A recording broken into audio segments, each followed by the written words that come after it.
YouTube, it's Nerdcat, and welcome to Nerdtastic Halloween. Yep, I brought it back, y'all. So, just like last year, I will have 5 days of makeups that you can run with however you want, and 3 days of full costumes, so you can see both sides of the coin. Now, for this first video, I decided to stay tried and true with an old classic, zombie makeup. I know that there are lots of zombie makeups, but I really wanted to do it because it's super easy, really fun, and also scares the living crap out of people. So if you want to learn how to get this torn mouth, missing eye zombie, stick around. Okay guys, so first I just pulled back all of my hair. We are using liquid latex, so I don't want my hair getting caught in it. My liquid latex is ammonia free. It's not necessary for your latex to be ammonia free, but since I'm using it by my eyes, this was the best option. I know how my body responds to liquid latex. Your body is different, so always make sure you test the liquid latex on a small patch of your wrist to see how your body responds to it. Don't use it if your body responds negatively or if you have a latex allergy. Now, with this prosthetic, all you're going to do is lay down a strip of liquid latex, like I'm doing here.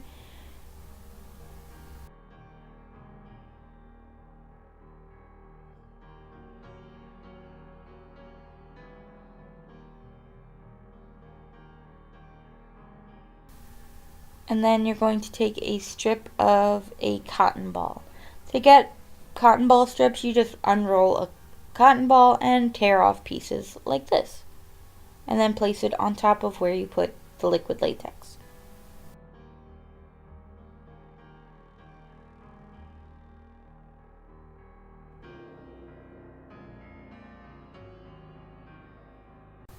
Then you're going to saturate the cotton ball in more liquid latex. You do this so that you can mold the cotton in a way that you want, as well as make the cotton ball and liquid latex one whole piece instead of two separate pieces.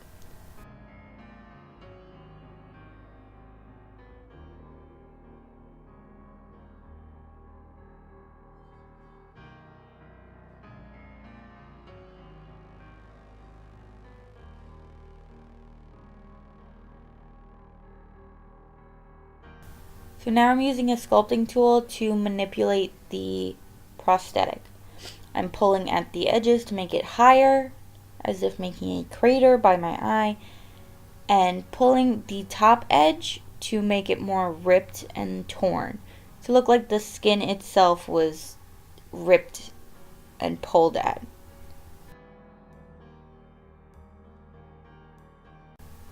I'm also smoothing out the edges of the prosthetic so that when I apply makeup to it, you can't see where that edge is. Always make sure your edges are smooth so that it's not an obvious transition.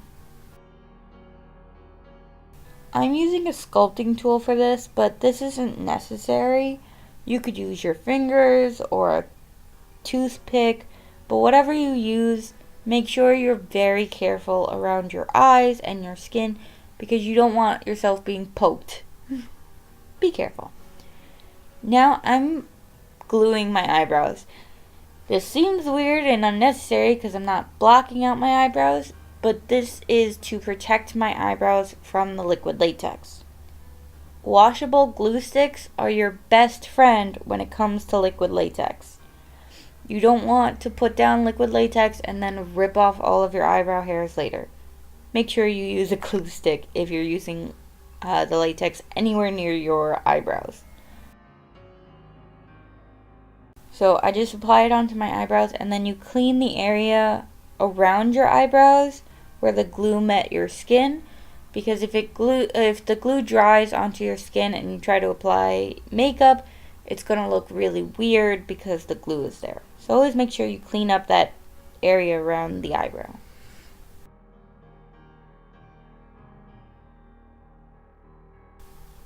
I'm just manipulating the prosthetic a little bit more because I felt like it needed more tears in it. But this is all however you want your prosthetic to look is how you're going to get it to look. You have some time to mold it while it's still wet.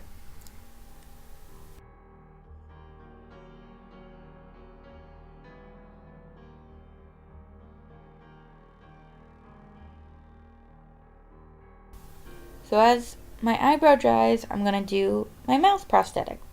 The mouth prosthetic is exactly how you did the eye prosthetic. You're going to lay liquid latex down, then a strip of cotton, then more liquid latex. It's a very simple prosthetic that you can use pretty much anywhere.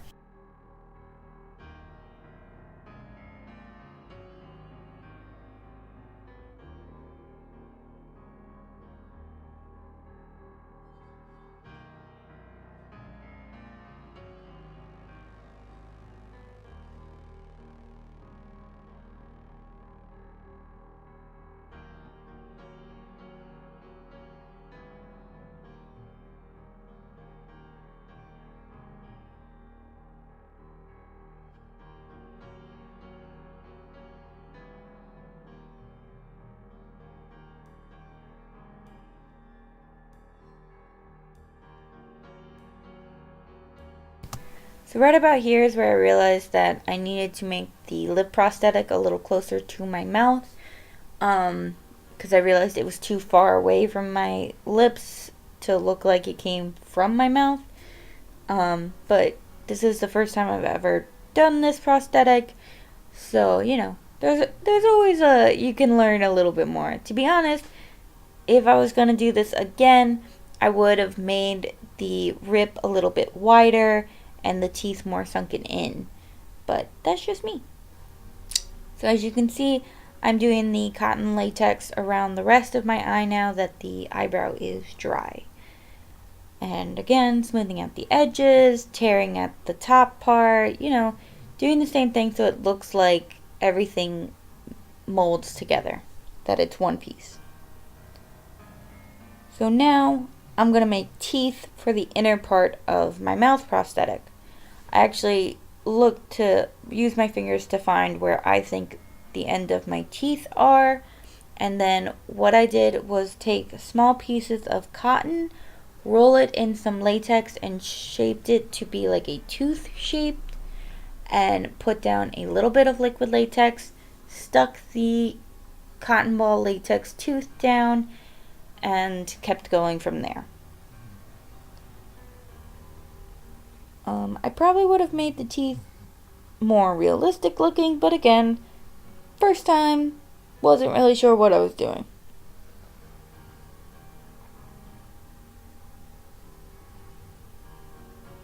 This does take a really long time, so here's the super speed of it. Remember, if you're going to do this, you're going to be making a good amount of teeth here, so make sure that you got time to spare to do this. So here's what it looks like after the large amount of time to do those teeth. Anyway, now I'm going to use this Wolf Face Effects palette. It is a water activated makeup palette. I got it off Amazon. It was not that expensive and I love this thing. Anyway, with water activated makeups, you just dip a brush in a little bit of water and into the makeup. Just like watercolors, but for your face. So what I'm doing is taking the black paint and outlining each of the teeth and the ridge around the teeth. Now I'm going in with some red paint to fill in the large gap in the back and to mix in with some of the black to make it look more sunken in.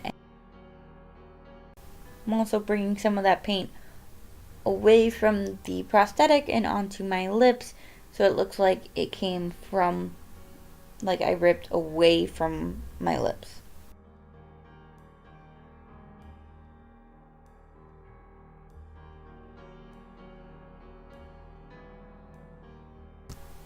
I'm going back in with some more black and red and going back and forth with both colors really to deepen that red and black sunken in look.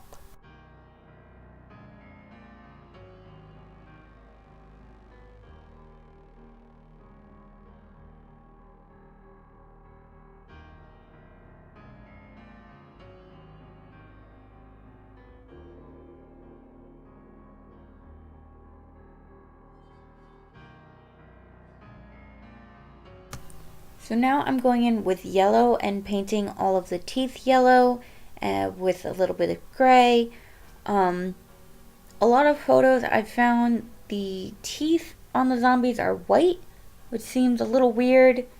I don't think the zombies had time to go bleach their teeth, but you know, to each his own.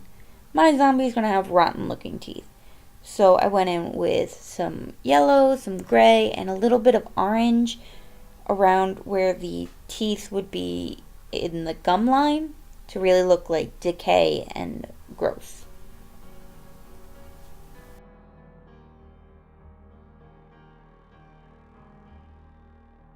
Now, with the eye, I did the same kind of steps as the mouth prosthetic. I went in with red first this time, outlined all of the inner parts of the eye socket, and then covered the rest of my eye in red.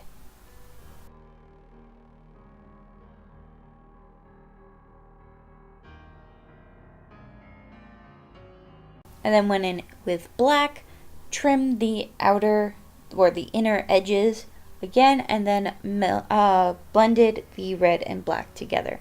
I also went in with a little bit of purple to make a bruised kind of look. You really just want the eye to look really sunken and black on the inside. I didn't go full out because I am going to be covering where my eye is with a little bit of gauze, so you're not going to see the inner part of my eye anyway.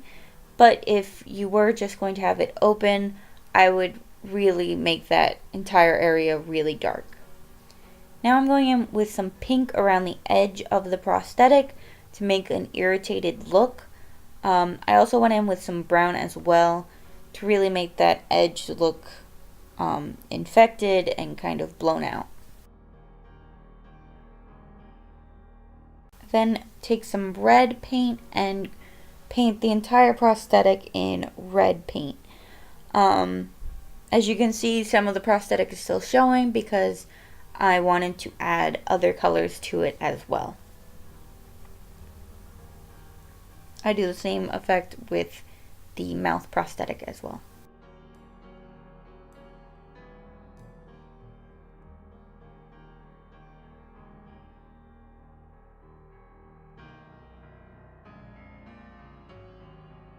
And then doing the same pink and brown around the mouth to make sure that both prosthetics look similar. As you can see, it looks like a really harsh line at first when I paint it on. So all I do is take a sponge and dip it in a little bit of water to blow out that edge so it doesn't look so harsh. The beauty of water activated paints, you can blow out the colors a little bit more with just a little more water.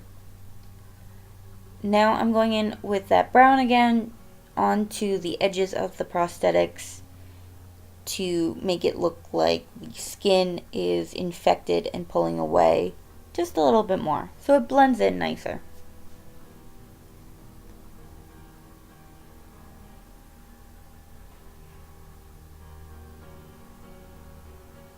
Then I go back with the red again to really make sure that all of the prosthetic is covered in color so you don't see any of the white peeking out.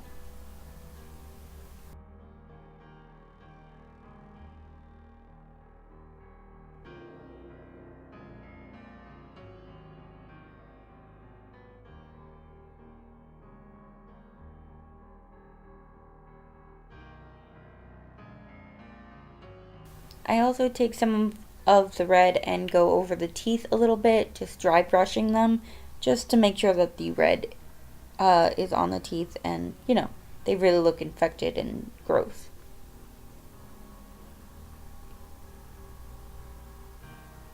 Now I'm taking a wet, torn up sponge and some blue and going all around my face. If you were going to take this out, I would pull it down to my neck, depending on the outfit. But I'm trying to make the skin look dead and kind of bruised. So I'm going in with browns and purples and blue to really make that kind of like deadish looking skin. Really depends on what kind of zombie you're going for, but adding blue as like veins really helps. Now I'm going to take this blood scab. I got this at Party City, and it's a very interesting fake blood.